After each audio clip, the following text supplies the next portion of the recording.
तो ये very special good evening to all of you बेटे।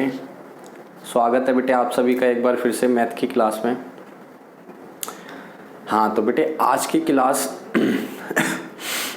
मैट्रिक्स की जो क्लास चल रही थी बेटे, उसमें हम आज आगे पढ़ने वाले हैं और उम्मीद है बेटे कि जितना अभी तक हमने पढ़ा है या मैंने बेटा आपको पढ़ाया आपको बहुत अच्छी तरह क्लियर हो गया होगा। तो जैसा कि आपने बेटे लास्ट क्लास में देखा कि हमने एक्सरसाइज 3.2 के क्वेश्चंस किए थे और बेटा मैंने आपको बोला भी था कि आपको ये सारे के सारे क्वेश्चन बेटे रिपीट करने हैं, है ना, बोला था ना बेटे। तो अगर आपने रिपीट किए तो बहुत अच्छी वाली बात है, अगर रिपीट नहीं कर रहे हैं तो बेटे प्रॉब्लम वाली बात है। मैं आपको बार बार कह रहा हूँ कि बेटे वीडियो देखने से आपको मैट्रिक्स तो आ जाएगी बेटे, कोई दिक्कत की बात नहीं। मैंने बोला था जिसको मैट्रिक्स सीखनी है बस बेटा वीडियो देखो आराम से बैठ के, लेकिन बेटा आपको उसको एक्यूरेट करने के लिए, आपको उसे बूस्ट करने के लिए प्रैक्टिस तो करनी पड़ेगी ना बेटे। तो वो जितना ज़्यादा करोगे उतना आपको फ़ायदा मिलता जाएगा। ठीक है बेटे, तो आओ चलो यही एक उम्मीद के साथ आगे बढ़ते हैं कि आपने सारा होमवर्क किया है, अच्छी तरह किया है और किसी भी प्रकार की बेटे देखो मैंने आपको बोला था कि कोई भी डाउट होता है बेटे तो आप मेरे को चैट बॉक्स में कमेंट करके पूछ लिया करो बेटे, या फिर बेटे आप कॉल भी कर सकते हो या व्हाट्सएप ग्रुप में भी पूछ सकते हो, कोई दिक्कत की बात नहीं, लेकिन बेटा पूछ तो लिया करो। जब आप पूछोगे बेटे जब तो आइडिया लगेगा बेटे कि कहाँ आपको डाउट आ रहा है, क्या प्रॉब्लम क्रिएट हो रही है। ठीक है चलो कोई नहीं, आगे बढ़ते हैं बेटा। तो आज हम देखेंगे इंट्रोडक्शन ऑफ एक्सरसाइज 3.3। आज हम दो टाइप की मैट्रिक्स सीखेंगे बेटा। हमने पहले मैट्रिक्स के टाइप सीखे हुए हैं बट यहाँ पे हम उनके वैल्यूज के बेस पे उनके दो नए टाइप्स बना रहे हैं। वो बहुत ही इंपॉर्टेंट टाइप है, बहुत छोटा सा और सिंपल सा कॉन्सेप्ट है, लेकिन बेटा है बहुत मजेदार, मजा आएगा सवालों को करने में। ठीक है बेटे, तो आओ बेटे स्टार्ट करते हैं।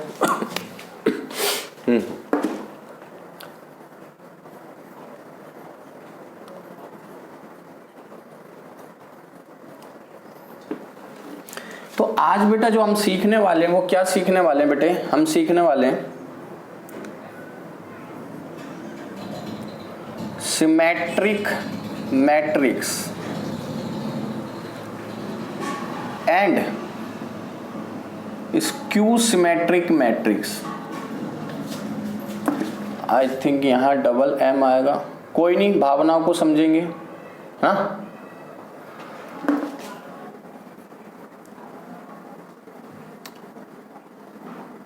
मैथ्स है, मैथ्स है ना, मैथ्स में इंग्लिश पे ध्यान दोगे तो कैसे बात बनेगी, है ना। चलो कोई नहीं। हाँ तो बेटे सिमेट्रिक मैट्रिक और स्क्यू सिमेट्रिक मैट्रिक्स दो टाइप की मैट्रिक्स है बेटे, लेकिन दोनों हैं बहुत खास और बहुत इंपॉर्टेंट। तो बेटा चलो एक एक करके समझते हैं। नंबर 1 पे हम समझते बेटे सिमेट्रिक मैट्रिक्स।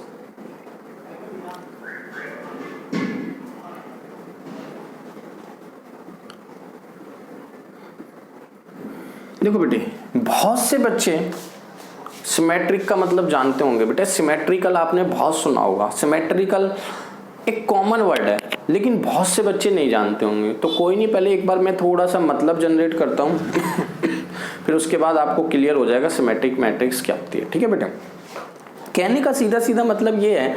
अच्छा एक बात बताओ बेटे कि आपने मिरर इमेज बहुत देखी होगी, मिरर इमेज है ना। सीधा सीधा चलो मैं एग्जांपल देता हूं आपको। मान लो कि अगर मैं अपने फेस पे ऐसे करके मिरर रखता हूं, है बेटे, मेरे पास एक मिरर है और वो मिरर में अपने फेस पे बिल्कुल बीच में आधा मिरर ऐसे करके रख देता हूं जिससे मेरा आधा फेस छुप जाएगा। अब एक बात आप बताओ कि जो आधा फेस मेरा दिख रहा है बेटे, क्या इसका जो पार्ट मिरर में दिखाई देगा उससे मेरा फेस पूरा हो जाएगा? क्या मेरा फेस पूरा हो जाएगा? कहने का सीधा सीधा मतलब ये है बेटे कि मेरा फेस कुछ ऐसे था, मैंने बीच में मिरर रख दिया बेटे, तो मिरर में जो इमेज दिखाई देगी बेटे, जो मिरर में इमेज दिखाई देगी वो इमेज की वजह से क्या मेरा फेस पूरा हो जाएगा? हाँ सर बिल्कुल आपका फेस पूरा हो जाएगा। क्यों हो जाएगा? क्योंकि बेटा जो ये पार्ट है ना ये हूबहू सेम है किसके? इस पार्ट के, है कि नहीं बेटा? कि आपने ये वाला पार्ट भले ही छुपा दिया हो, बट ये वाला पार्ट जब यहाँ पे सेटल होता है तो अपने आप ही फेस कंप्लीट हो जाता है बेटे। अब मैं आपसे कहता हूं कि ये सर्कल है ये सर्कल है बेटा, इसको आधा ऐसे काट दो, काट दिया। अब सर जो आधा पार्ट बचा है, अगर इसी आधे पार्ट को मैं डबल करके यहाँ सेटल कर दूं ऐसे करके, तो क्या वापस सर्कल बन जाएगा? हाँ सर बिल्कुल बन जाएगा। तो बेटे ऐसी चीजें जो बोथ साइड सेम होती हैं उसको हम सिमेट्री कहते हैं। सिमेट्री का मतलब होता है एक जैसा, एक समान। जैसे अब देखो बेटा, अगर ये मार्कर है, इस मार्कर को मैं बीच में से ऐसे काट दूं, काट दिया। अब काटने के बाद मेरे पास 2 मार्कर हो जाएंगे। अब एक बात बताओ, काटने के बाद जो 2 मार्कर आएंगे बेटा, क्या वो एक जैसे होंगे? सर बिल्कुल भी नहीं होंगे। ये अलग होगा, इसमें तो निप ही नहीं होगी आगे की, बट ये अलग होगा, इसमें निप तो होगी बट इसमें पीछे का नहीं होगा। तो क्या ये दोनों बेटा एक जैसे हैं? सर एक जैसे नहीं है, तो इसे सिमेट्रिक नहीं कहेंगे। लेकिन अगर बेटा ध्यान से सुनना, इसी चीज को मैं ऐसे करके अब बीच में से काटूं, अब बताओ क्या दोनों सेम होंगे? हाँ सर दोनों कंफर्म सेम है, तो बेटा ये क्या हो जाएगा? सिमेट्रिक हो जाएगा। तो सिमेट्रिक का सीधा सीधा मतलब होता है बेटे, जो उल्टा और सीधा एक जैसा दिखाई दे उसी को हम क्या कहते हैं? सिमेट्रिक। जैसे ये बेटा सर्कल मैंने ड्रॉ किया, आपको बता रहा हूं, ये कैंसिल कर दो तो देखो दोनों पार्ट सेम है, सर सिमेट्रिक है। ऐसे काट दो, दोनों पार्ट सेम है, सर सिमेट्रिक है। अच्छा ट्रायंगल ले लिया बेटा मैंने, अब बोलो सिमेट्रिक है? हाँ सर ये दोनों पार्ट सेम है, सिमेट्रिक है। ऐसे कैंसिल कर दो, दोनों पार्ट सेम है, सिमेट्रिक है। अच्छा बेटे मैंने रेक्टेंगल ले लिया, अब बताओ सिमेट्रिक है? हाँ सर सिमेट्रिक है। ऐसे काट दूं, बोलो सिमेट्रिक है? हाँ सर सिमेट्रिक है। सिमेट्रिक का सीधा सीधा मतलब क्या होता है बेटे, कि कोई भी एक ऐसी शेप जो हूबहू दूसरे की तरह हो तो वो उसकी सिमेट्रिक शेप कहलाती है। ठीक है बेटे, सिमेट्रिक का थोड़ा थोड़ा मतलब आपको क्लियर हो गया होगा। सिमेट्रिक का सीधा मतलब होता है एक जैसी चीजें, एक जैसी है तो सिमेट्रिक है, एक जैसी नहीं है तो सिमेट्रिक नहीं है। तो बेटे कहीं ना कहीं यहाँ भी हमारा वही रोल है जो हम सिमेट्रिक मैट्रिक्स पढ़ने वाले। कॉन्सेप्ट छोटा सा है, बहुत आसान है, बस आपको मतलब थोड़ा सा बता रहा था मैं, बाकी तो देखो बहुत आसान है, सिंपल सी बात है। अगर आपके पास एक मैट्रिक्स है, if A is a matrix of element Aij of order m by n, ठीक है बेटे, then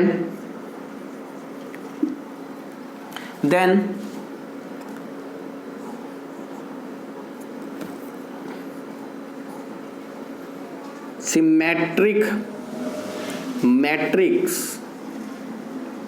of A should be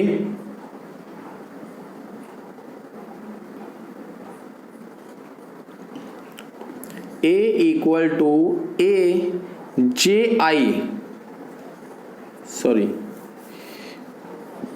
dash. देखो इसका मतलब बेटे थोड़ा सा मजेदार है, उस मतलब को समझेंगे, लेकिन उसके लिए बेटा थोड़ा सा हम साइड में चलते हैं और एक बहुत ही इंपॉर्टेंट चीज सीखते हैं, फिर मैं आपको ये वाली चीज बहुत अच्छी तरीके से क्लियर कराता हूँ। ठीक है, उस छोटी सी चीज को समझ लेंगे तो ये फटाफट हमें समझ आ जाएगा। देखो बेटा अभी डेफिनेशन को आपको ध्यान नहीं देना है, अब हम सीख रहे हैं बहुत ही इंपॉर्टेंट और खास चीज, जिसका नाम क्या बेटे?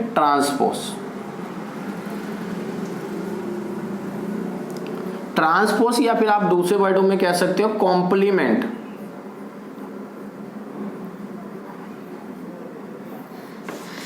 ट्रांसपोज बेटे या फिर कॉम्प्लीमेंट। अगर मेरे पास मैट्रिक्स है, if A is a matrix of element A I J M by N, then A dash और ए की power T is a complement or transpose of matrix A। हाँ देखो बेटे सीधे सीधे वर्डों में मैंने एक छोटी सी बात लिखी है, अगर कभी भी बेटा कोई मैट्रिक्स आपको ए मिल जाए और आपने क्या किया इसके ऊपर बेटा एक छोटा सा डैश लगा दिया, इसको कॉम्प्लीमेंट पढ़ते हैं, तो आपने क्या कर दिया इसका ट्रांसपोज निकाल दिया। क्या निकाल दिया बेटे? ट्रांसपोज निकाल दिया। इसको रिप्रेजेंट आप दूसरे सिंबल में भी कर सकते हैं, आप टी लिख सकते हैं। टी स्टैंड फॉर ट्रांसपोर्ट और डैश का मतलब होता है कॉम्प्लीमेंट, दोनों का मतलब सेम होता है। तो अगर बेटा किसी भी मैट्रिक्स का हमें कॉम्प्लीमेंट निकालना है तो हमें उसके ऊपर या तो कॉम्प्लीमेंट का डैश का यूज करना पड़ेगा या तो ट्रांसपोज का यूज करना पड़ेगा। ये तो हो गई रिप्रेजेंटेशन, ठीक है बेटे। अच्छा अब बात करते हैं कि सर ये निकालते कैसे हैं, तो ए डैश या फिर ए की पावर टी कैसे निकालते हैं बेटा, तो ए जे आई और एन बाई एम। अच्छा कुछ बच्चे कहेंगे सर आपने थोड़ी सी गलती कर दी। मैं कह बेटे क्या गलती कर दी? सर आपने आई जे की जगह जे आई लिख दिया और ये उल्टा कर दिया। बेटे ये गलती नहीं है, यही इसका ट्रांसपोज है। ये गलती नहीं है बेटे, यही इसका ट्रांसपोज है। यानी सीधा सीधा बहुत सिंपल बात है बेटे। देखो क्या कह रहा है कि अगर कभी भी आपको कोई एक मैट्रिक्स दी हो जिसमें i j position of row, position of column, total number of row, total number of column given है बेटे, तो आपको बस क्या करना है? रिवर्स कर देना है। आपको बहुत आसानी से रिवर्स कर देना है। कैसे बेटा? रो को बना दो कॉलम, कॉलम को बना दो रो, खत्म खेल। एग्जाम्पल देखो बेटे, क्लियर हो जाएगा फटाफट, बहुत आसानी से। आपको एक मैट्रिक्स दी बेटा, मैंने लिख दिया 1 2 3 4, ठीक है बेटे। अब मैं आपसे बोलता हूँ इसका डैश निकाल के दिखाओ, तो देखो डैश कितना आसान होता है। ये क्या थी बेटे? सर ये फर्स्ट रो थी। लो बेटा मैंने इसे फर्स्ट कॉलम बना दिया। ये क्या थी? सर सेकंड रो थी। लो बेटे सेकंड कॉलम बना दिया, डन। इसी को कहते हैं ट्रांसपोज ऑफ ए। देखो यार कुछ भी नहीं है, कितना आसान सा काम है, फटाफट उड़ाने वाली चीज है। अब उड़ाने वाला काम सीख लो, उड़ाना है। इसका बोलो बेटे क्या होगा जल्दी से? डैश। इसका डैश सर बहुत आसान होगा, 3 5 है तो 3 5 नीचे आ जाएगा, 0 1 इधर आ जाएगा। भाई वाह भाई वाह, बहुत जबरदस्त चीज है। बहुत जबरदस्त और बहुत मजेदार चीज है, आराम से कर सकते हो। चलो जी और लेते हैं बेटा मैट्रिक्स 1 2 3। कुछ भी नहीं करना बेटे, कुछ भी नहीं, कोई टेंशन नहीं, कुछ नहीं। आपको ना पेन चाहिए ना कॉपी चाहिए, सीधा सीधा खेलना। ऑर्डर भी नहीं चेक करना बेटे। आपको अगर बेटे आपको ट्रांसपोज निकालना है तो आपको ऑर्डर देखने की क्या जरूरत है? सर 1 2 3 कॉलम था, लो 1 2 3 रो हो गया, खत्म खेल। 1 2 3 बेटे पहले कॉलम था, 1 2 3 रो हो गया, लो डैश आ गया बेटे।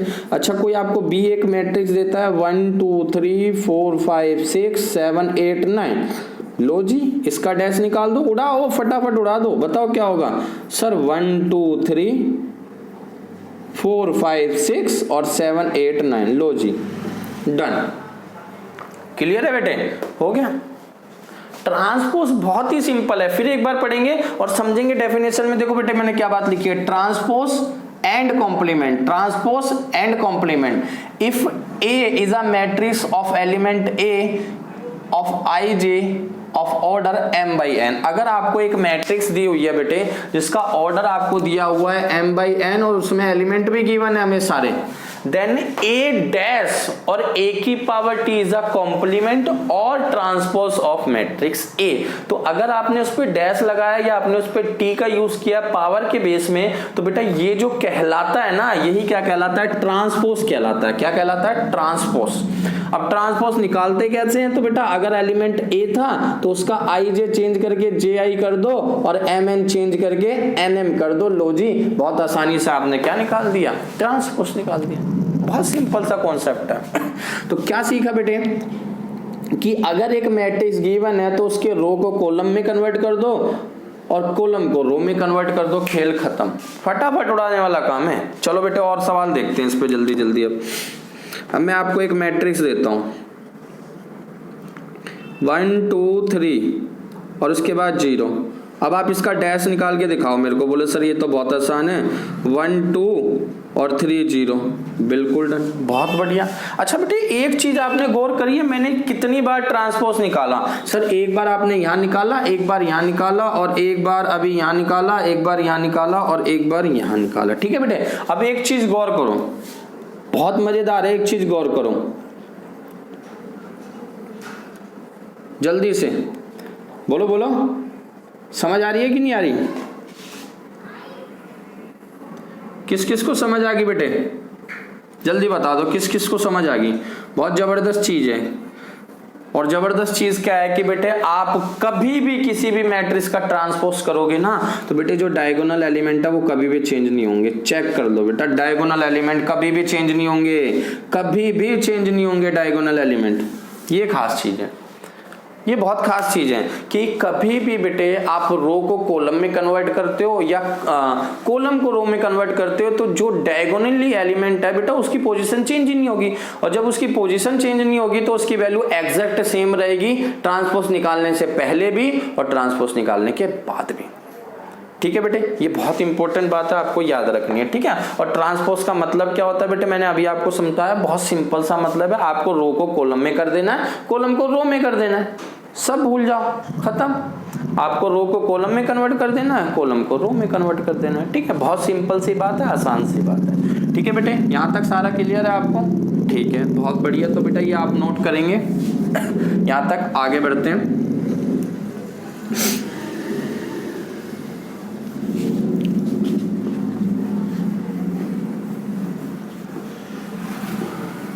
आओ बेटे और एग्जाम्पल देखते हैं। अब मैं आपसे कहता हूं कि आपके पास है ए 1 2 3 4, आपके पास है बी 2 3 4 5। ठीक है जी, आओ अब मैं कहता हूं बेटा ए डैश, फटाफट बताओ बेटे ए डैश क्या होगा? सर 1 2 3 4। अच्छा बेटे बी डैश क्या होगा? सर बी डैश लो 2 3 4 5, बिल्कुल ठीक है। अच्छा एक छोटा सा काम करते हैं, क्या करते हैं कि ना ऐड करते हैं आज यार, ऐड करने का बहुत मन कर रहा है ना, लास्ट क्लास में हमने ऐड किया था ना, याद आ रही है उसकी। चलो भाई एडिशन रूल लगा देते हैं फटाफट। तो बेटा ऐड कर दो फटाफट दोनों मैट्रिक्स को। किसका यूज करोगे? खिड़की का। भूल गए खिड़की? नहीं भूले, खिड़की का यूज करो और फटाफट ऐड कर दो बेटा। कैसे? सर कोरस्पॉन्डिंग एलिमेंट ऐड करते हैं। तो 1 + 2 कितना हो जाएगा बेटे? 3, 3 + 4 7 और 2 + 3 5 और 4 + 5 9। ठीक है, आपने ऐड कर दिया। आपने किसको ऐड किया बेटे? Transpose of A and transpose of B. ठीक है, अच्छा चलो मैं आपसे एक बात और कहता हूं कि ऐसा करो यार, आपने ना इनको ऐड तो किया लेकिन ट्रांसपोज निकालने के बाद मैं कहता हूं यार पहले आप ए बी को ऐड ही कर दो। चलो ट्रांसपोज बाद में देखेंगे, ऐड कर लो। ऐड किया सर 1 और 2 3, 2 और 3 5, 3 और 4 7, 4 और 5 9। ठीक है बेटे, आपने ऐड कर दिया, चलो अच्छी बात है आपने ऐड कर दिया। अब मैं आपसे क्या कहता हूं, बहुत ही इंपॉर्टेंट चीज ध्यान से सुनना बेटे, रूल है ये हमारा। मैं आपसे बोलता हूं जो आपने a + b निकाला है उसका डैश चाहिए मेरे को। उसका क्या चाहिए? डैश। तो आप बोलते हो सर डैश चाहिए, डैश तो बहुत आसान है, लो 3 5 रो को कॉलम बना दिया, कॉलम को रो बना दिया। अब एक बात बताओ बेटा, क्या आपने इसको कहीं देखा है? जल्दी बोलो, जल्दी बोलो, कहीं देखा है? हाँ बहुत बढ़िया सर, यही तो आंसर आया था ऊपर, यही तो आंसर आया था ऊपर। यानी कहने का सीधा सीधा मतलब मेरा क्या है कि अच्छा सर जो हम ट्रांसपोज निकालते हैं उस पे ना ही एडिशन का इफेक्ट पड़ता है ना ही सबट्रैक्शन का इफेक्ट पड़ता है। आप किसी को भी ऐड करके ट्रांसपोज निकालो बेटे या फिर ट्रांसपोज निकाल के ऐड करो, कोई फर्क नहीं पड़ता। देख लो बेटे आपके सामने आंसर। तो बेटा अब मैं यहाँ से एक रूल लिख सकता हूँ, बहुत इंपॉर्टेंट लिख सकता हूँ। क्या रूल लिख सकता हूँ बेटे कि a + b, इससे लिखते हैं a + b का बेटे ट्रांसपोज इक्वल टू a का ट्रांसपोज प्लस b का ट्रांसपोज। सेम ईयर बेटा सब्ट्रैक्शन रूल के साथ a - b का ट्रांसपोज इक्वल टू a का ट्रांसपोज माइनस b का ट्रांसपोज। ठीक है बेटे, इंपॉर्टेंट चीज है, आपको याद रखनी है कि सर a + b का ट्रांसपोज, a का ट्रांसपोज प्लस b का ट्रांसपोज। यानी सर एडिशन और सब्ट्रैक्शन का कोई भी इफेक्ट नहीं पड़ता ट्रांसपोज पे, चाहे आप पहले कर लो चाहे बाद में कर लो, कोई फर्क नहीं पड़ता। ठीक है बेटे, ये रूल याद रखना है बेटे। आओ आगे बढ़ते हैं, काफी इंपॉर्टेंट है रूल।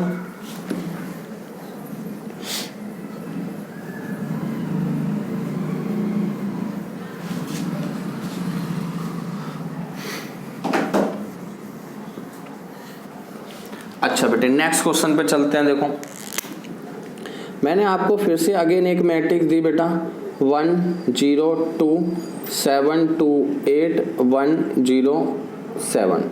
ठीक है बेटे, अब मैं आपसे क्या कहता हूँ, इसका डैश करो, तो आप डैश कर दोगे फटाफट उड़ा दे करो सर। 1 0 2 ऐसे हो जाएगा, रो की जगह कॉलम में 7 2 1 और 1 0 7। ठीक है बेटे, क्लियर बात है सर? हाँ बिल्कुल क्लियर है, नॉर्मल है, कोई दिक्कत नहीं है। अच्छा, मैं कहता हूँ कि आपने जो अभी अभी ट्रांसपोज किया था ना, उसको भूल जाओ कि आपने ट्रांसपोज किया था, एक बार फिर से कर दो। अच्छा सर फिर से कर दें, लो चलो आपकी इच्छा है तो कर देते हैं ना।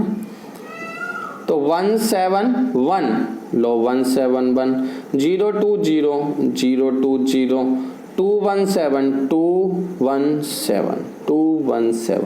ठीक है, आपने दोबारा कर दिया। अब कुछ बच्चों को तो दिख गया होगा सर, समझ गए, बिल्कुल समझ गए, क्या समझाना चाहते हो आप? सारी बात समझ आ गई ना? यही तो मजेदार बात है यार, बच्चे तेज होते जा रहे हैं ना, बढ़िया। कहने का सीधा मतलब क्या है, रूल नंबर 2 हमारा, कि बेटे हम कभी भी किसी भी मैट्रिक्स का डैश करते हैं तो सर रो कॉलम में बदल जाता है और कॉलम रो में बदल जाता है, बहुत अच्छी बात है। लेकिन सर अगर हम उसी का डैश दोबारा कर दें तो वही कॉलम दोबारा रो में बदल जाएगा और रो दोबारा कॉलम में बदल जाएगा, यानी आंसर अगेन सेम मैट्रिक्स, है ना यार? ये वैसा ही है, देखो यार, कहीं ना कहीं सारे बच्चे जानते होंगे अंडों का मतलब क्या होता है ना। अंडों का मतलब तो सारे जानते होंगे यार, आजकल हर कोई पीसी चलाता है ना, कि सर अगर कभी भी हमसे कोई गलती हो जाती है तो हम क्या कर देते हैं, अंडो कर देते हैं, है ना। अंडो का मतलब एक स्टेप बैकवर्ड डायरेक्शन में, है ना बेटे। तो वही सेम चीज यहाँ पे हो रही है। देखो क्या हो रहा है, हमने गलती से किसी का क्या कर दिया, कॉम्प्लीमेंट, क्या कर दिया, कॉम्प्लीमेंट। अब हम चाहते हैं वो गलती सुधार दें, तो क्या कर दो, फिर से कॉम्प्लीमेंट कर दो, वापस से आ जाएगा, है ना। तो दोबारा कॉम्प्लीमेंट करने से बेटा मैट्रिक्स सेम हो जाती है, यानी कॉम्प्लीमेंट रिमूव हो जाता है। ठीक है बेटे, अगेन काफी इंपॉर्टेंट रूल है और बहुत बढ़िया रूल है। ठीक है, सारे बेसिक रूल है बेटे, इन पे सवाल आ जाते हैं अननोन वैल्यू के बिहाफ पे। ठीक है, चलो आगे बढ़ते हैं। तो ये कुछ नॉर्मल सी चीजें सीखी। अब बेटा क्या करते हैं सर, ये जो एडिशन सब्ट्रैक्शन में आपने किया है यही काम क्या मल्टीप्लिकेशन में पॉसिबल है? चलो बेटा चेक कर लेते हैं, हम चेक करते हैं सारी चीजें, हम ऐसी कुछ भी नहीं करते। 2 1 3 2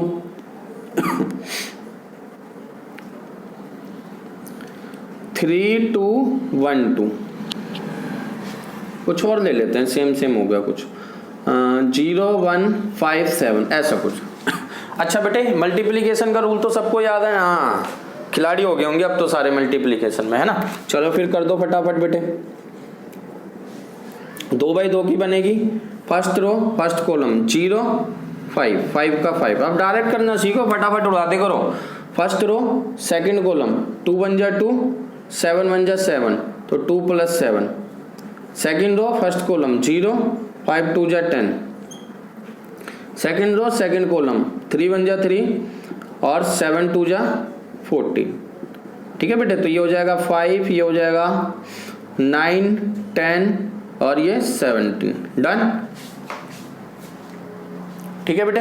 अच्छा अब क्या करते हैं, अब एक छोटा सा काम करते हैं, मैं आपसे कहता हूं कि इसका डैश निकाल के दिखाओ। बोले सर इसका डैश, लो जी इसका डैश आ जाएगा 5 9 10 17। ठीक है बेटे, कोई डाउट नहीं यहाँ तक? मेरे पास A एक मैट्रिक्स थी, मेरे पास B एक मैट्रिक्स थी बेटे, मैंने दोनों को क्या किया, मल्टीप्लाई किया, बस बहुत आसान सीधा।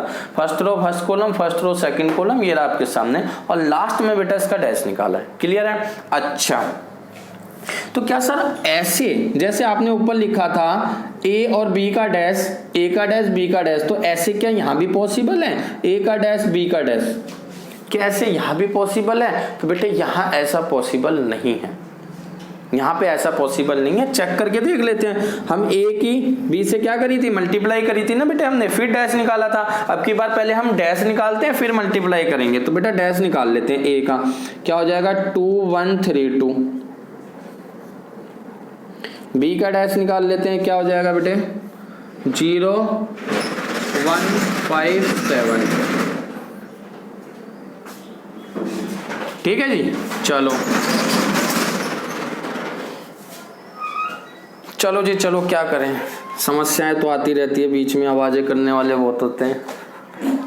चलो चलो, तो बेटे क्या करते हैं, आपकी बार हम डैश जो निकाला बेटे उसकी मल्टीप्लाई कर लेते हैं, फटाफट करेंगे और फटाफट चेक करेंगे। बेसिक रूल समझ रहे हैं, वो भी अपने आप निकाल के, रटने वाला कोई काम नहीं है। तो फर्स्ट रो बेटा, फर्स्ट कॉलम 0 3, ठीक है बेटे।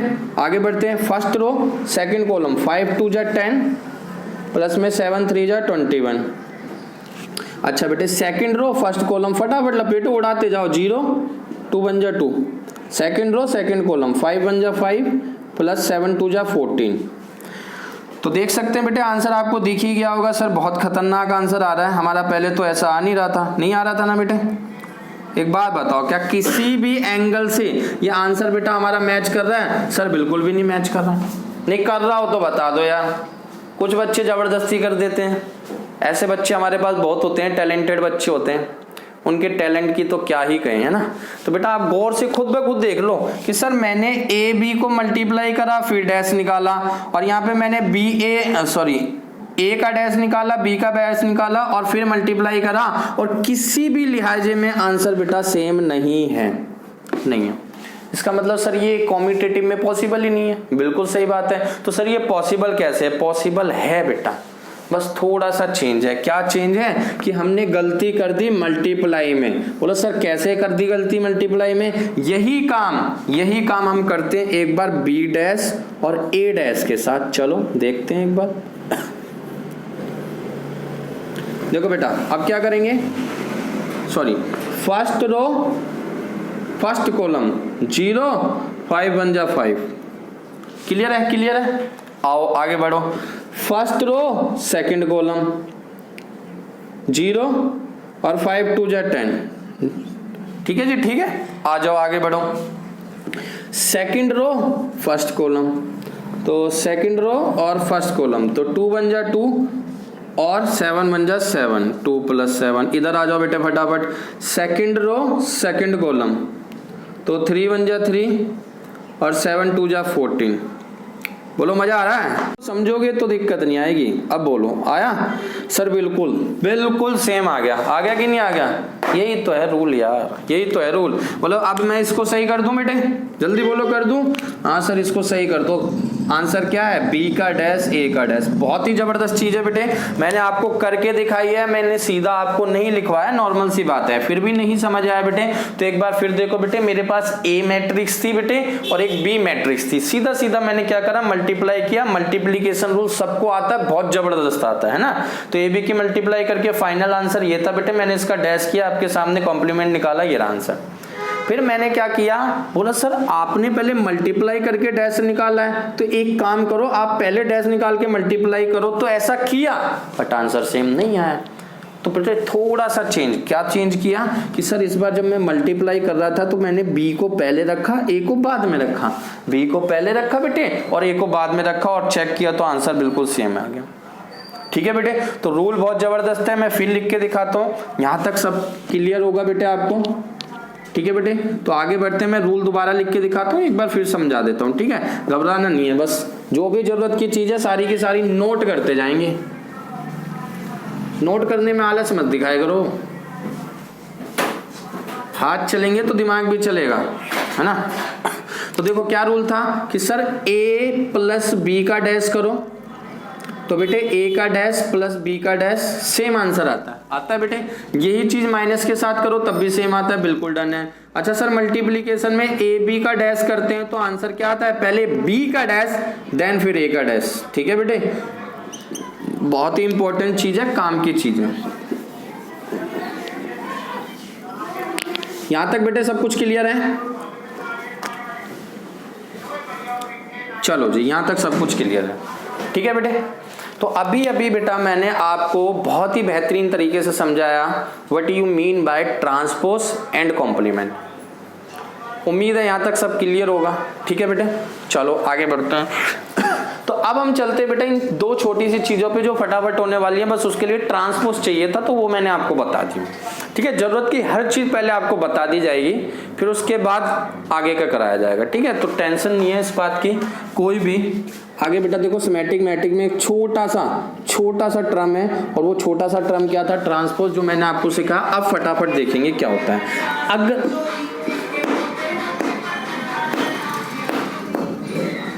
हाँ, तो बेटे अगर हमें सिमेट्रिक मैट्रिक्स निकालनी है किसी भी मैट्रिक्स की, जैसे बेटा ये हमें एक मैट्रिक्स गिवन है, एक मैट्रिक्स गिवन है AIJ M×N की। ठीक है, अच्छा इसका हमें चेक करना है कि क्या ये मैट्रिक्स सिमेट्रिक है या ये मैट्रिक्स सिमेट्रिक नहीं है। तो बहुत आसान सा काम है, क्या बेटे, कि आपको किसी भी मैट्रिक्स का डैश निकालना है। क्या करना है, किसी भी मैट्रिक्स का डैश निकालना है। अगर डैश निकालने के बावजूद भी बेटे आंसर वही सेम आ रहा है जो पहले था, यानी ट्रांसपोज का कोई इफेक्ट नहीं है, ट्रांसपोज का कोई इफेक्ट नहीं है। आप डैश निकालो चाहे आप डैश मत निकालो, आंसर सेम ही रहेगा।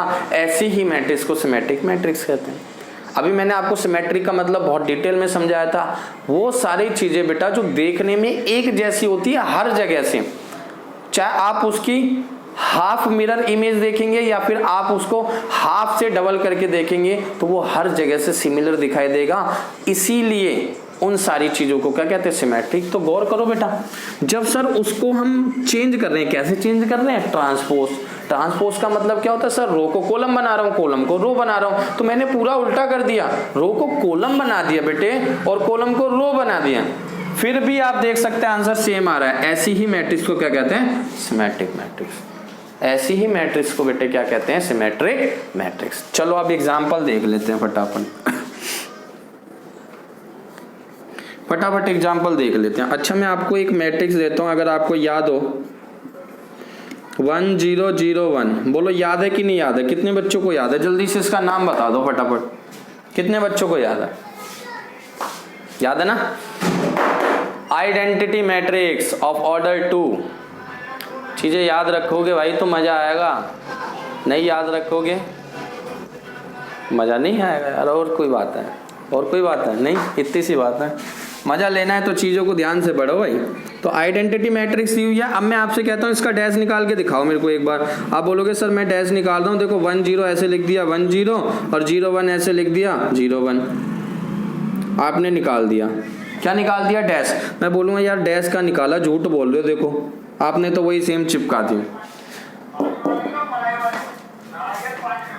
हाँ बेटे, मैंने आपको डैश निकालने को बोला था, आपने वही सेम चिपकवा दिया दोबारा के दोबारा। बताओ यार क्या मजाक कर रहे हो क्या। बोले नहीं सर हमने तो मेहनत की थी। 1 0 ऐसे लिख दिया, रो को कॉलम बना दिया, 0 1 ऐसे लिख दिया, रो को कॉलम। तो आपने अपना काम अच्छी तरह कर दिया, घबराओ मत, काम सही है। लेकिन इंपॉर्टेंट बात यह है कि बेटे आप चाहे इसे उल्टा कर दो चाहे सीधा कर दो, देख लो आंसर सेम आएगा। अरे इसी को तो सिमेट्रिक कहते हैं यार, इसी को तो सिमेट्रिक कहते हैं। I बराबर I dash, whenever a matrix is equal to their transpose is called symmetric matrix। बिल्कुल सीधी सीधी बात है बेटे कि कभी भी कोई भी मैट्रिक्स अपने ट्रांसपोज के इक्वल हो जाती है तो उसे सिमेट्रिक मैट्रिक्स कहते हैं। कोई नहीं, बहुत बड़ा काम ही नहीं है यार, डैश निकालो और चेक करो सेम आंसर आ रहा है या बदल रहा है, सेम आंसर आ रहा है या बदल रहा है। अगर बदल रहा है तो बेटे वो क्या है, सिमेट्रिक नहीं है। अगर बदल नहीं रहा सेम आ रहा है तो वो सिमेट्रिक मैट्रिक्स है। खेल खत्म, बस खेल खत्म, इतना सा काम है। तो जितनी भी मैट्रिक्स ऐसी मैट्रिक्स है बेटे जिसका डैश करने के बाद आपको वही सेम आंसर मिलता है तो उसी मैट्रिक्स को क्या कहते हैं बेटे, सिमेट्रिक मैट्रिक्स कहते हैं। ठीक है, तो आपको ये बात हमेशा याद रखनी है कि अगर बी मैट्रिक्स है और बी का डैश निकाल के वापस सेम आ रहा है तो बेटे सिमेट्रिक मैट्रिक्स है। अगर सी एक मैट्रिक्स है, सी का डैश निकाल के वापस सेम आ रहा है बेटे तो ये सिमेट्रिक मैट्रिक्स है। यानी मैट्रिक्स के नाम से फर्क नहीं पड़ता बेटे, कोई भी मैट्रिक्स हो, बस आंसर क्या होना चाहिए, सेम आना चाहिए। कब सेम आना चाहिए, आफ्टर ट्रांसपोज, ट्रांसपोज निकालने के बाद। अगर ट्रांसपोज निकालने के बाद भी सेम आंसर आ रहा है तो वो मैट्रिक्स सिमेट्रिक मैट्रिक्स है। ठीक है बेटे, क्लियर है, ये बात क्लियर है। अभी बेटे एग्जांपल करेंगे बहुत सारे, बहुत बढ़िया बढ़िया सारी चीजें क्लियर हो जाएगी। अभी मैं आपको क्या बता रहा हूं, कॉन्सेप्ट। मैंने क्या बोला है, सबसे इंपॉर्टेंट चीज है कॉन्सेप्ट। अगर कॉन्सेप्ट समझ आएगा तो धीरे धीरे सारी चीज समझ आएगी, और एक बार समझ आ गया बेटे तो स्पीड बढ़ाने में देर नहीं लगती। तो जितना समय कॉन्सेप्ट समझने में लग जाए कोई दिक्कत नहीं है, लगाओ। लेकिन ऐसा समझ जाओ कि आगे दिक्कत ना आए। ठीक है बेटे, तो ये क्लियर हो गया। आओ बेटे, तो नंबर 2 पे चलते हैं, स्क्यू सिमेट्रिक मैट्रिक्स। तो स्क्यू बहुत बड़ी नहीं है बेटे, स्क्यू में थोड़ा सा फर्क आ गया।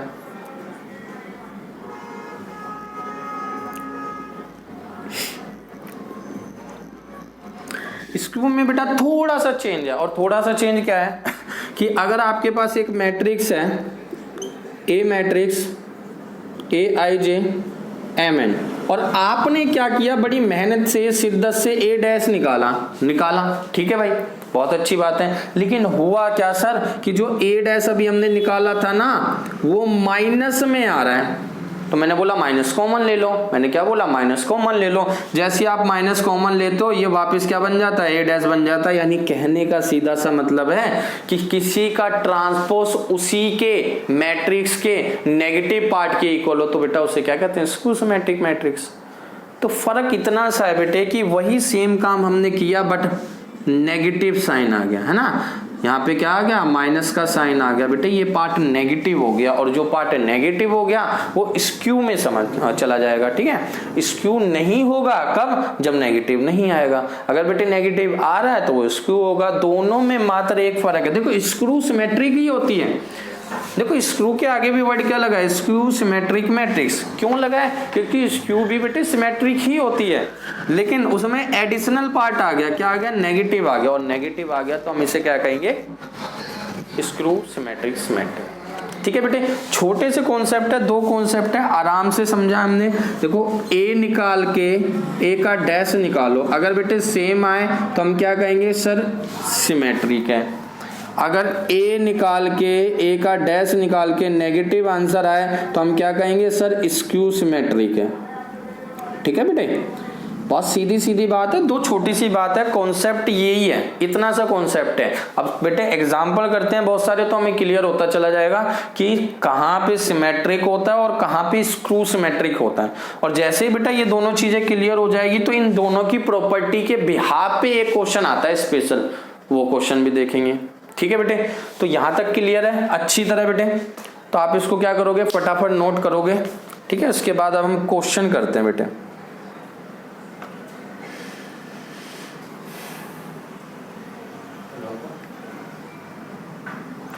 हाँ तो बेटे क्वेश्चन निकाल लिया हमने। चलो एक्सरसाइज नंबर बेटे कौन सी, 3.3।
तो बेटा एक्सरसाइज 3.3 में देखो क्वेश्चन देखते हैं आराम से। बस एक चीज आपको याद रखनी है कि sir A' equal to A हो जाता है बेटे, तो उसे क्या कहते हैं, सिमेट्रिक मैट्रिक्स।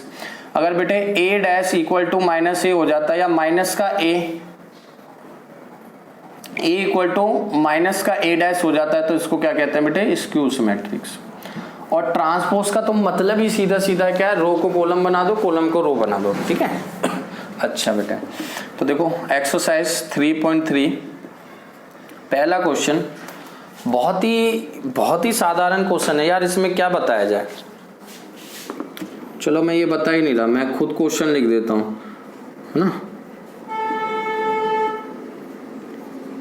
खुद ब खुद क्वेश्चन लिख लेते हैं। बाकी बेटे आप तो करोगे 3.3, इसीलिए मैं नहीं करा रहा हूं, मैं क्वेश्चन में वैल्यू चेंज कर दे रहा हूं, ताकि बेटे आपको कम से कम 2 से 3 सवाल तो प्राप्त हो। नहीं तो ये वाला मैं कराऊंगा, ये वाला फिर कहोगे कि सर आपने तो कराई दिया, अब हम क्या करें, है ना। तो ये रही एक मैट्रिक्स, आपको क्या करना है बेटे, बस इसका डैश निकालना है, तो फटाफट उड़ा दो, रो को कॉलम करो, तो 1 5 1 2 3 2 -3 2 1 डन। तो बेटा ऐसा ही है पहला क्वेश्चन, इसमें कुछ बहुत बड़ा काम नहीं है। क्वेश्चन नंबर बेटे 2,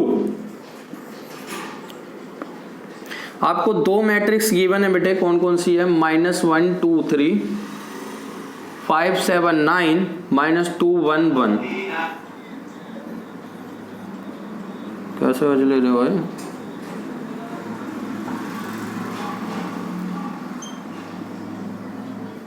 हाँ जी, तो ये रही बेटे दो मैट्रिक्स आपके पास। अब यहाँ पे क्या क्या पूछा गया बेटे, अच्छा वेरीफाई करने को दिया है, जो काम मैंने आपको करके दिखाया था बेटे वही सेम चीज यहाँ इसने बोली है, प्रूफ करके दिखाओ बेटे कि a प्लस बी का डैश इक्वल होता है a का डैश प्लस b का डैश। तो एक मैं कर देता हूँ, एक आप कर दोगे घर पे जाके बहुत आसानी से, लेकिन ऐसा नहीं एक ही करोगे, दोबारा तो करना ही है ना सारा। हाँ गोली दे जाओ, बोलो सर आपने बोल दिया था, एक मैंने कर दिया एक आप कर दो। चलो जी, तो ऐड कर दो फटाफट खिड़की का उपयोग करके। माइनस का 5 हो गया और 2 1 3 हो गया और ये माइनस का 2 हो गया, 5 1 6 हो गया, 7 2 9 हो गया और 9 9, -2 1 माइनस का 1 हो गया, 4 हो गया और ये 2 हो गया। ठीक है जी, निकाल दो इसका डैश फटाफट, a प्लस बी का डैश। तो -5 3 -2 6 9 9 -1 4 2। ठीक है बेटे, अब क्या करना है सर, अब की बार हमें a का डैश अलग करना है, b का डैश अलग करना है, देन इनको ऐड करना है। a का डैश प्लस b का डैश, लो जी a का डैश निकाल लेते हैं, कहाँ है a, ये रहा। तो a का डैश हो जाएगा -1 2 3 5 7 9 -2 1 1। ठीक है, प्लस में बेटे b का डैश, b का डैश क्या है, -4 1 -5 1 2 0 1 3 1। लो जी ऐड कर दो, -1 -4 -5 5 और 1 6 -2 -1 2 और 1 3 7 2 9 3 और 1 4 -2 9 का 9 1 और 1 2। लो बेटे क्या आंसर सेम आया, आंसर सेम आया सर, बिल्कुल आंसर सेम आया, आएगा ही बेटे आएगा, ये मैथ का रूल है, मैथ के रूल को हम बदल थोड़ी सकते हैं बेटे, बस मैथ, हम तो मैथ पढ़ते हैं, मैथ तो अपने आप सॉल्व होती है, हमारा काम तो बस ऊपर से सॉल्व करना है बेटे इसे। क्वेश्चन नंबर 3 बेटे, अच्छा क्वेश्चन नंबर 3 में क्या खास है बेटे, कुछ ज्यादा खास नहीं है, बट आपको यहाँ ऑलरेडी बेटा a डैश दिया हुआ है, 3 4 -1 2 0 1। अब थोड़ी स्पीड पकड़ोगे बेटा तभी बात बनेगी, है ना। आराम आराम से पहले हमने सीखा मैट्रिक्स क्या होती है, थोड़े बहुत ऑपरेशन अप्लाई करने सीखे, अब स्पीड बढ़ानी है। तो a डैश दिया तो सबसे पहले बेटा इसका डबल डैश कर दो, आपको वापस क्या मिल जाएगा, a मिल जाएगा, पता है ना बेटा ये बात। तो ये हो जाएगा 3 -1 0 4 2 1। लो जी a डैश मिल गया। अब आपको बगल में b भी दिया हुआ है, -1 2 1 1 2 3। ठीक है जी, ये रहा b ये रहा a, दोनों मिल गए बेटा। फिर वही सेम कंडीशन है, वही सेम कंडीशन क्या करके दिखाना है बेटे, आपको वेरीफाई करना है कि a प्लस b का डैश इक्वल होता है a का डैश प्लस b का डैश, a माइनस b का डैश इक्वल होता है बेटे a का डैश माइनस b का डैश। ठीक है, बहुत सिंपल क्वेश्चन है बेटे, बस थोड़ी थोड़ी वैल्यूज हैं जो आपको पुट करनी है। नेक्स्ट क्वेश्चन बेटा, क्वेश्चन नंबर 4, फटाफट होने वाली एक्सरसाइज। a डैश आपको गिवन है बेटे और b भी गिवन है, -1 0 1 2। अब आपको बोला गया है कि आप वैल्यू निकाल के दिखा दो आज a प्लस 2b डैश की। तो यार ये बहुत आसान सी चीज, आपको पता है कि सर ऐड तो करना है, बट बेटा b को पहले 2 से मल्टीप्लाई कर लेना। तो b को 2 से मल्टीप्लाई कर लेंगे, उसके बाद बेटा a में ऐड करेंगे, जो नई मैट्रिक्स आएगी उसका क्या कर देंगे, डैश। ठीक है, क्लियर है बेटे। अच्छा देखो 5 क्वेश्चन, अगेन वही सेम क्वेश्चन, इसमें आइडेंटिटी वेरिफिकेशन को लिए बोला। 5 क्वेश्चन में क्या कह रहा है आपको कि बेटा आपके पास a मैट्रिक्स है एक 1 -4 3 आपके पास भी एक मैट्रिक्स है, -1 2 और 1, और आपको प्रूफ क्या करने को बोला है कि A B dash equal to B का डैश ए का डैश। बोला है आपको कि ये बेटे कंडीशन वेरीफाई करके दिखाओ जो अभी अभी हमने करी थी, यानी ये वाली कंडीशन वेरीफाई करने को बोली है कि ए का डैश सॉरी ए बी का होल डैश इक्वल टू ए का डैश सॉरी बी का डैश और ए का डैश, ये आपको वेरीफाई करने को बोला हुआ है यहाँ पे। ठीक है, क्वेश्चन नंबर 5। ठीक है बेटे, तो क्वेश्चन बेटे इजी है। क्वेश्चन नंबर 6 आपको क्या बोला है कि आपके पास एक मैट्रिक्स है बेटे, A matrix in the form of trigonometry function, तो वेरीफाई करके दिखाना है कि A dash into A equal to I, यानी बेटे जब a की a से मल्टीप्लाई करेंगे तो i हमारे पास आंसर आएगा। तो चलो जी इसको भी कर ही लेते हैं।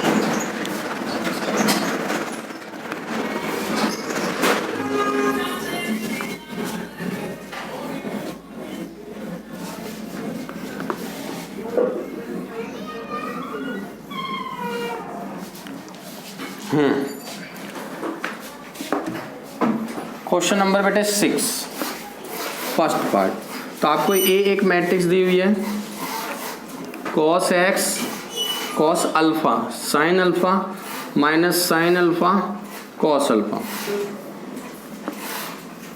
बहुत बच्चों को पता ही नहीं होता ये अल्फा होता है ना, कांटा मार देते हैं फिर बोलते हैं कि सर ऐसे ही दिया हुआ था। बेटे ये अल्फा है, इज्जत दो इसको, है ना, इज्जत नहीं दोगे तो कैसे बात बनेगी। अब कंडीशन क्या है बेटे कि ए डैश इंटू ए बराबर में आई, ऐसा कुछ करके दिखाना है हमें आज, खतरनाक सा, है ना। तो आपको क्या करना है, एक छोटा सा काम, पहले आपको एक मैट्रिक्स का क्या निकालना है बेटे, ट्रांसपोज, जो निकालना हमें बहुत अच्छी तरह आता है, सीख चुके हम, कोई दिक्कत की बात तो है नहीं है। उसके बाद बस क्या करनी है, उसे उसकी ओरिजिनल मैट्रिक्स से मल्टीप्लाई कर देनी है। ठीक है बेटे, अब उसके बाद जो आंसर आएगा ना, वो आंसर जो होगा वो आइडेंटिटी होगा। अब आपको पता है आइडेंटिटी तो सर अलग अलग होती है, सेकंड ऑर्डर की भी होती है, थर्ड ऑर्डर की भी होती है।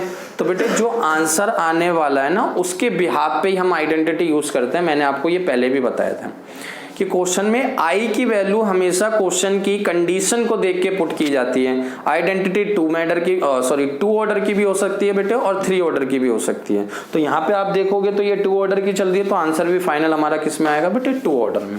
तो सबसे पहले ए डैश निकाल लेते हैं, उड़ा दो फटाफट इसे, रो को बदल दिया कॉलम में, कॉस अल्फा बेटे साइन अल्फा, यहाँ पे क्या हो जाएगा साइन अल्फा माइनस का और कॉस। चलो जी ठीक है। तो बेटा मैंने फटाफट क्या करा है, डैश निकाल लिया किसी मैट्रिक्स का, किसी का क्या यार जो गिवन है उसका ही निकालेंगे ना बेटे। तो ए मैट्रिक्स ये रही, मैंने फटाफट इसका डैश निकाला। आप कर देते हैं इसे वापिस ए से मल्टीप्लाई।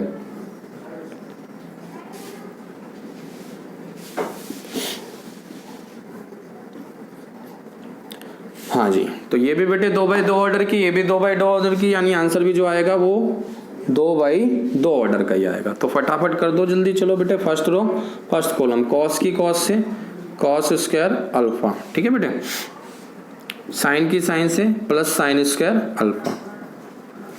अब बेटे first row second column, cos alpha sine alpha, second की सेकंड से करो माइनस का sine alpha cos alpha. Second row बेटा फर्स्ट कॉलम, तो cos alpha sine alpha, final cos alpha again sine alpha, but बेटा negative हो जाएगा ये। Last second row and second column बेटा, तो साइन की साइन से साइन स्क्वायर, कॉस की कॉस से कॉस स्क्वायर, ठीक है बेटे। फाइनल आंसर आपको दिख ही गया होगा कि सर ये तो आइडेंटिटी है सबसे पहली हमारी जीवन की ट्रिग्नोमेट्री की 1, ये कैंसिल हो गया बेटे 0, ये भी कैंसिल हो गया बेटे 0, और ये आइडेंटिटी 1, ठीक है। और गौर से देखो फटाफट, इसी को क्या कहते हैं, इसी को तो आई कहते हैं यार, इसी को तो आई कहते हैं। तो सवाल में कुछ बहुत बड़ा नहीं है बेटे, बस करना है ना। क्वेश्चन नंबर 7 देखो बेटा, सीधा सीधा ए मैट्रिक्स दी हुई है और आपको सीधा सीधा पूछा है कि क्या ये सिमेट्रिक मैट्रिक्स है। तो सिमेट्रिक का सीधा और सबसे बढ़िया रोल है डैश निकालो, फटाफट चेक कर लो। डैश निकाला, सिमिलर आई तो सिमेट्रिक है, सिमिलर नहीं आई तो सिमेट्रिक नहीं है बेटा। चेक कर लेते हैं एक बार।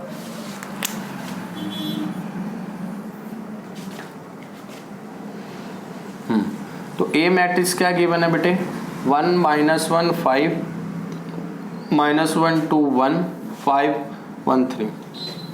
अब मैं आपसे बोलता हूँ चलो भाई बड़ी इज्जत के साथ इसका डैश निकाल के बता दो मेरे को, तो आप कहते हो सर 1 -1 5 -1 2 1 और 5 1 3। मैं बोला फिर यार तुमने मजाक कर दिया, तुमने तो डैश निकाला ही नहीं, वापस वही बता दिया। हाँ भाई वापस वही बता दिया। तो ऐसा बेटे जब ही पॉसिबल है जब दोनों मैट्रिक्स क्या हो, सेम हो, यानी ए डैश बराबर किसके आ गया, ए के। इट मीन सीधा सीधा इट इज सिमेट्रिक मैट्रिक्स। बहुत ही आसान सा खेल है, ठीक है बेटे। इसी का हम दूसरा पार्ट करते हैं जिसमें स्क्यू बोला है। तो स्क्यू में हमारे पास क्या है, ए दे रखा है 0 1 -1 -1 0 1 1 -1 0। तो इसमें थोड़ा सा बेटे वेरिएशन आएगा। जब आप डैश निकालोगे तो देखो डैश निकाल के 0 1 -1 -1 0 1 और 1 -1 0। अब बेटा एक छोटी सी प्रॉब्लम है इसमें, कैसे सर? तो देखो बेटा 0 तो कोई प्रॉब्लम नहीं है, यहाँ -1 यहाँ +1, यहाँ 1 यहाँ -1 यहाँ 1 यहाँ -1, यहाँ पे -1 यहाँ पे +1, यानी सारे साइन अपोजिट है, सारे साइन अपोजिट है। अपोजिट है तो माइनस कॉमन ले लो, जैसे ही माइनस कॉमन लोगे सेम हो जाएंगे, बिल्कुल सेम हो जाएंगे। और जैसे ही सेम हो जाएंगे आपको पता है ये वापस ओरिजिनल मैट्रिक्स बन जाएगी। और जैसे ही ओरिजिनल मैट्रिक्स बन जाएगी तो आप यहाँ बड़ी इज्जत से ए लिख देंगे, वो भी कैसा, माइनस का। तो A dash equal to minus A dash equal to क्या आ गया, माइनस ए आ गया। इट मीन्स ये क्या बेटे, स्क्यू मैट्रिक्स है। खत्म खत्म यार, बहुत छोटा छोटा काम है, साधारण सा काम है बेटे। क्वेश्चन नंबर 8 में क्या बोला बेटे, ए एक मैट्रिक्स गिवन है आपको नीचे कंडीशन दी गई है कि ए प्लस ए डैश निकालो पहले तो, और फिर प्रूव करके दिखाओ कि ये बेटा सिमेट्रिक है। तो सिमेट्रिक का सबसे बड़ा रोल है, जो भी मैट्रिक्स हो ना फाइनल, उसका क्या करो, डैश निकाल लो। तो सबसे पहले क्या करोगे, ऐसा करना बेटे कि जब आप यहाँ ए प्लस ए डैश निकालोगे तो एक नई मैट्रिक्स आएगी, उस मैट्रिक्स को पी लेट कर लेना, ठीक है बेटे। क्या लेट कर लेना है, पी। उसके बाद क्या करना है सर, पी डैश निकाल के चेक करना, अगर वापस पी आ गया तो इसका मतलब ये सिमेट्रिक है, अगर नहीं आया तो नहीं है। सेम काम बेटे किसके साथ करोगे, दूसरी के साथ करोगे बेटे। a माइनस ए डैश जो आएगा उसको बेटे क्यू लेट कर लेना है आपको। क्या लेट कर लेना है, क्यू। और उसके बाद क्या करो, वापस क्यू का डैश करो। क्यू का डैश करके अगर माइनस का क्यू आ जाए इसका मतलब ये क्या है, स्क्यू सिमेट्रिक। तो सिमेट्रिक और स्क्यू सिमेट्रिक तो यार सबसे आसान चीज है, इसकी डैश निकालो फटाफट पता कर लो, ठीक है बेटे। अच्छा अभी एक बात यहाँ पे बहुत ही इंपॉर्टेंट है, क्या कि सर यहाँ पे हमें एक रैंडमली मैट्रिक्स दी थी, ए मैट्रिक्स। उस ए मैट्रिक्स का हमने डैश निकाला तो हमारे पास एक मैट्रिक्स आई पी, और आपने बोला ये सिमेट्रिक होगी। तो क्या यहाँ पे कोई सी भी मैट्रिक्स ले लें तो सेम कंडीशन आएगी, या फिर ये इसी में पॉसिबल होगा? तो बेटे ये इसमें पॉसिबल नहीं होगा, ये कोई सी भी आप मैट्रिक्स ले लो सब में पॉसिबल होगा। तो यहाँ से हम एक नई आइडेंटिटी बना सकते हैं, और वो नई आइडेंटिटी हमें बहुत काम आने वाली है। कैसे, किसी कभी भी बेटे आपके पास कोई एक मैट्रिक्स है, लेट कर लिया हमारे पास एक मैट्रिक्स है बेटे, A matrix of element A I J of order m by n, ठीक है बेटे। अगर आप इसी मैट्रिक्स में इसका डैश ऐड कर दो, इसी मैट्रिक्स में इसका डैश ऐड कर दोगे तो जो भी मैट्रिक्स आपको मिलेगी जीवन भर वो हमेशा क्या होगी बेटे, सिमेट्रिक मैट्रिक्स। यानी ये जो आप यहाँ पे P देख रहे हो ना बेटे, ये सिमेट्रिक थी है और जीवन भर रहेगी, चाहे यहाँ पे एक कुछ भी ले लो। और यही सेम कंडीशन फॉलो होती है किसके साथ, माइनस के साथ। तो अगर कभी भी किसी भी मैट्रिक्स में उसका डैश बेटे क्या कर दोगे, माइनस कर दोगे, कॉम्प्लीमेंट, तो जो नई मैट्रिक्स आएगी ना वो हमेशा क्या होगी, क्या होगी बेटे, वो हमेशा होगी स्क्यू सिमेट्रिक मैट्रिक्स। तो दोनों बहुत ही खास और बहुत ही इंपॉर्टेंट चीजें कि सर किसी भी मैट्रिक्स में उसका डैश ऐड करो तो जो नई मैट्रिक्स आती है सिमेट्रिक होती है, और किसी भी मैट्रिक्स में उसका डैश माइनस करो बेटे तो जो नई मैट्रिक्स आती है वो स्क्यू सिमेट्रिक्स होती है। छोटा सा रूल है लेकिन बहुत इंपॉर्टेंट रूल है। इन दोनों को ऐड करूं, जल्दी बोलो, इन दोनों को ऐड करूं तो क्या होगा सर, आप इन दोनों को ऐड कर रहे हो तो ये ए डैश से ए डैश कट जाएगा, ए कितना हो जाएगा 2a हो जाएगा 2a। अच्छा अब मैं क्या कहता हूं, ये जो 2a आया है इसको क्या कर देते हैं 2 से डिवाइड कर देते हैं, कर दिया बेटे। अब बताओ क्या आएगा सर, 2a को 2 से डिवाइड करोगे तो a आएगा। लो बेटे ये बन गया बहुत ही जबरदस्त रूल, बहुत ही जबरदस्त रूल। कहने का मतलब दुनिया में कोई भी मैट्रिक्स, कोई भी अननोन मैट्रिक्स जो होती है ना, हकीकत में बेटा उसके अंदर 2 मैट्रिक्स ऑलरेडी एग्जिस्ट करती है और उसमें एक होती है सिमेट्रिक मैट्रिक्स और एक होती है बेटे स्क्रू सिमेट्रिक मैट्रिक्स। कंफर्म बात है बेटे, कंफर्म। यानी आप कोई भी मैट्रिक्स अभी लिख के दे दोगे ना, वो मैट्रिक्स के अंदर हमेशा 2 मैट्रिक्स बेटा ऑलरेडी एग्जिस्ट करती है और वो 2 मैट्रिक्स में से एक होगी सिमेट्रिक और एक होगी स्क्रू सिमेट्रिक्स। अब बोलो सर वो कैसे पता करेंगे, वो इसी से पता करेंगे। ऐसे कैसे, ये रहा ना बेटे ऊपर मैंने लिखा हुआ है P, ए में ए डैश जोड़ दो P आ जाएगा, ए में ए डैश जोड़ दो Q आ जाएगा। यही तो वो दोनों मैट्रिक्स है जो क्या है, सिमेट्रिक भी है और स्क्रू सिमेट्रिक्स भी है। तो बेटे ये जो फाइनल देख रहे हो बेटे बहुत ही इंपॉर्टेंट रूल है और इसी इंपॉर्टेंट रूल पे हम क्वेश्चन नंबर बेटे 10 है। तो क्वेश्चन नंबर 10 में आपको क्या बोला है कि जितनी भी मैट्रिक्स बेटे गिवन है आपको इसे लिखना है, राइट करना है in the form of sum of symmetric और स्क्रू सिमेट्रिक्स। लेट कर लो बेटा आपको एक मैट्रिक्स दी हुई है ए, आपको एक मैट्रिक्स दी गई है ए, तो आपको सबसे पहला काम क्या करना है, आपको पी की वैल्यू निकालनी है, ठीक है बेटे।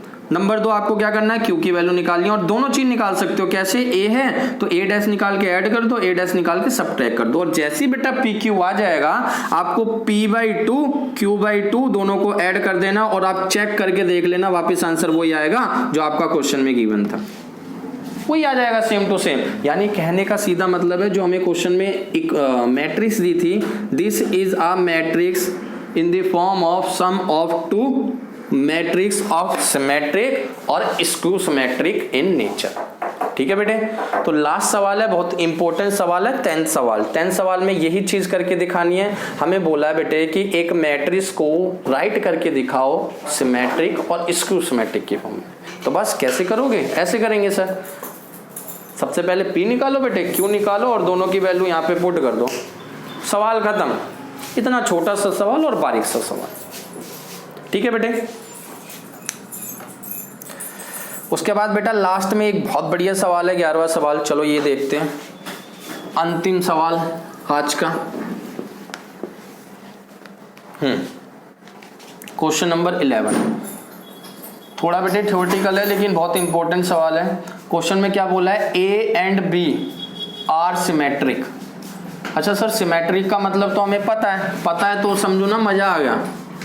एक तो मजेदार चीज आपको दे दी, क्या बोला है, आपको बोला है कि ए बी ऑलरेडी सिमेट्रिक है। अच्छा सर सिमेट्रिक है तो दोनों का डैश निकालो तो वापस सेम वैल्यू आएगी, बिल्कुल ठीक है। चलो इतना तो हमें क्वेश्चन में गिवन है बहुत अच्छी तरह। अच्छा बेटे अब बोला क्या आपको बोला है कि ए बी माइनस बी ए क्या आएगा ये बताओ। अच्छा सवाल बेटे बहुत बढ़िया है। सबसे पहली बात तो काफी बच्चों को यही नहीं समझ आता सर मतलब यहाँ हमें करना क्या है, क्या निकालना क्या है। बेटा देखो आपको कंडीशन दी गई है ना, उसके हिसाब से ही आंसर पता करना होता है। कंडीशन में ये बताया ए बी सिमेट्रिक है, तो आपको भी फाइनल ये बताना है कि ये जो रिजल्टेंट मैट्रिक्स आई है बेटे इसका नेचर क्या होगा, ये सिमेट्रिक होगी या स्क्यू सिमेट्रिक होगी या डायगोनल होगी क्या, यानी टाइप्स ऑफ मैट्रिक्स बतानी है। तो आप बेटे देखो कैसे सॉल्व करेंगे। मैंने आपको क्या बताया, जब भी कभी आपको सिमेट्रिक या स्क्यू सिमेट्रिक्स में से कुछ भी करना है तो फटाफट उठाओ और डैश कर दो, फटाफट उठाओ और डैश कर दो। तो ए बी माइनस बी ए, इसका मैंने पूरे का क्या कर दिया बेटे, डैश कर दिया। बहुत ध्यान से समझना, पूरे का क्या कर दिया, डैश। अब बेटा अभी मैंने आपको थोड़ी देर पहले रूल बताया था, अगर आपको याद हो तो बेटे ए माइनस बी का डैश इक्वल होता है ए का डैश माइनस बी का डैश। होता है कि नहीं होता बेटे, तो बस कर दो ए बी का डैश माइनस बेटा बी ए का डैश। अच्छा बोलो सर आप क्या करें, यार इसके बाद भी तो बताया हुआ स्टेप अपने आप जनरेट करे करो, अपने आप सवाल हो जाएगा।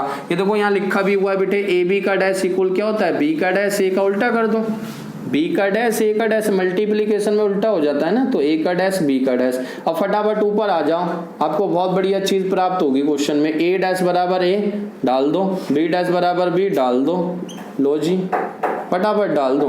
अब एक बात बताओ, क्या बेटे ये हमारे क्वेश्चन से मैच कर रहा है? क्वेश्चन में तो इसकी वैल्यू निकालनी थी सर, ये तो नहीं आया। बेटे थोड़ा सा चेंज है, अगर माइनस कॉमन ले लो तो आ जाएगा। आ गया? अब आप गौर से देखो बेटे, मैंने इसका डैश किया, वही सेम आंसर आ गया, बट किस में? नेगेटिव फॉर्म में। तो सीधा सीधा कह सकता हूं मैं बेटे कि ये क्या है सर? ये है स्क्रू सिमेट्रिक मैट्रिक्स। ठीक है बेटे, तो थ्योरेटिकल सवाल है बट आता है बेटे पेपर में। ऐसे 3 से 4 सवाल हैं एक्सरसाइज में बस। एक तो बेटे यहाँ है और 2 से 3 बेटे मिसलेनियस में। बहुत इंपॉर्टेंट सवाल है, तो बेटा वो मिसलेनियस में ट्राई करेंगे। अभी में एक सवाल था तो वो हमने ट्राई कर लिया। ठीक है बेटे, लास्ट एक छोटा सा सवाल है, वो आप घर पे ट्राई करेंगे, बहुत आसान सवाल है। तो बेटे आज हमने क्या सीखा? सिमेट्रिक मैट्रिक्स क्या होती है और स्क्रू सिमेट्रिक क्या होती है। लेकिन उससे भी खास चीज जो सीखी वो क्या थी? ट्रांसपोज निकालना। क्योंकि ट्रांसपोज बहुत ज्यादा हेल्प करेगा बेटे आगे चल के। हमें मार्क्स का जो क्वेश्चन आता है बेटे, उसमें ट्रांसपोज हमारी बहुत हेल्प करता है। ठीक है बेटे, तो आपको ट्रांसपोज की क्या करनी है? ज्यादा से ज्यादा प्रैक्टिस करनी है बेटे। और जितने क्वेश्चन मैंने कराए हैं सारे के सारे आपको रिपीट करने हैं, जितने ज्यादा हो सके बेटा रिपीट करो। ठीक है बेटे, तो आपका यही होमवर्क है। क्या करना है आपको? पहले तो बेटे जितने मैंने एक्स्ट्रा क्वेश्चन कराए वो सारे करने हैं, उसके बाद होमवर्क में आपको 3.3 पूरी रिपीट करनी है। ठीक है बेटे, डन है? चलो बेटे आज के लिए इतना ही है, बहुत बढ़िया। मिलते हैं नेक्स्ट क्लास में, बाय।